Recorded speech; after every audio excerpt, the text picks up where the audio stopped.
今年1月才打成立的台南古都扶轮社，除了平常时社务推动，在公益部分更是不遗余力。古都扶轮社10月10日在永和关会社办理古都扶轮热血号召活动，社友干部出钱出力，准备了多项好礼，要来感谢热心奉献的关会人，希望缓解目前会口 AO 型欠费问题。古都扶轮社在我们永福路的捐血中心，我们办了这一场捐血的活动。那希望呢，各个民众呢，你们如果说有看到呢，我们就今天一整天都在这边等你。然后现在呢，我们先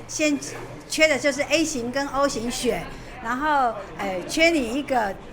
我们就少了一份力量。所以欢迎你们。古都扶轮社在这个永福捐血室，然后我们也有准备了一些礼券，还有纪念品，然后我们也是呼吁大家能够来这边捐血，然后帮助需要用血的民众。台南古都扶轮社创社社长何玉瑶表示，虽然这次目标是募得200地热血，